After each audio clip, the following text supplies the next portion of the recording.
What is the worst fucking feeling? My first thought was wet socks, but the answers here are way worse. A few years ago I euthanized an elderly woman's elderly cat. She'd lost her only daughter to cancer and her husband the month before. I asked if there was anything I could do for her. She looked down at her cat in her arms, started to cry, and between sobs said, "I just want my family back." If you find something worse than sitting there powerless as an old woman's heart breaks over the sudden and permanent loss of all of her loved ones, you have my profound sympathy. Because that was awful. Losing hope. Specifically the hope that things will get better. How about a parent telling you they don't love you? When I was 12 my father got another woman pregnant, so decided to divorce my mother for other woman.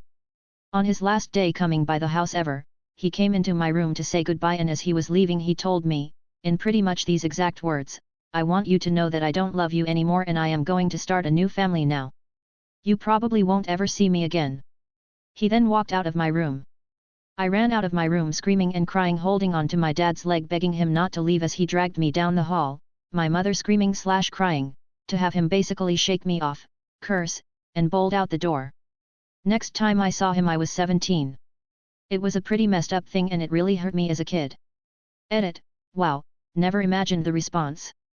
Just so you all know, my mother was amazing and fortunately she remarried within a few years and my stepfather has been an amazing person in my life.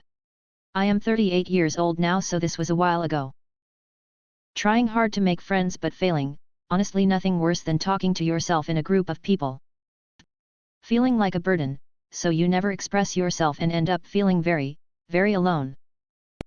Longing to feel one last hug or hear one last laugh from a loved one that is no longer here, and the subsequent pain that consumes your entire being. Feeling like all you want to do is sleep. 'Cause the dreams you have are better than reality. Getting news that your sibling has stage 4 melanoma. Our parents have both passed. I have come to the realization that sooner than I thought ever, I'm going to be the only person left in my immediate family.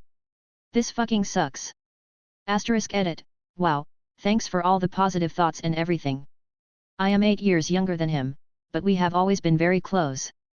He is married with 1 kid. I am married and have 2 kids. But it's just different when you and your sibling have been through so much. You're a team. I super appreciate all the comments guys, thanks.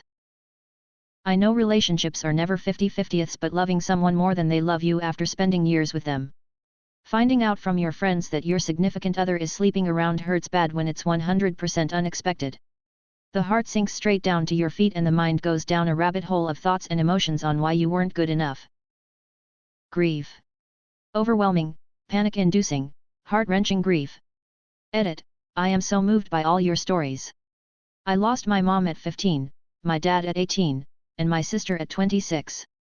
I'm 30 now, and sometimes it feels like those first overwhelming days after their deaths. Knowing so many people understand makes me feel not so alone in the world. I send all of my love to you all, and to those who we have lost.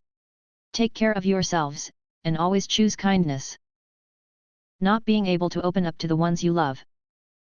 Watching someone you care about mess up their life. All you can do is watch. Watching your own child die in your arms. Realizing you are responsible for your own misery.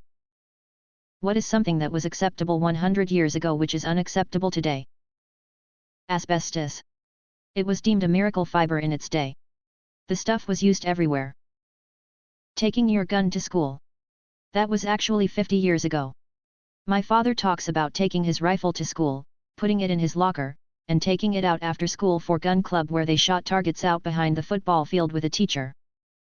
Stopping by a friend/family member/neighbor's house unannounced without asking ahead of time if they feel like having company. Buying dynamite and ammonia nitrate at the local hardware store.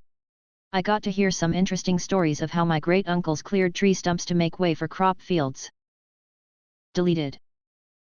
Thinking the Milky Way was the entirety of the universe. Hubble didn't verify the existence of other galaxies outside the Milky Way until 1924, Andromeda being the first. Putting lead in everything.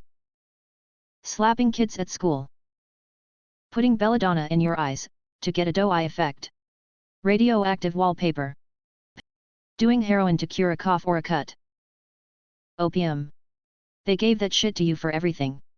Have a headache, here's some opium. Just had a foot cut off, here's some opium. Just had a baby, here's some opium. Wanna get that prostitute feeling good before you take her upstairs, give her some opium. WTF. Smoking literally everywhere.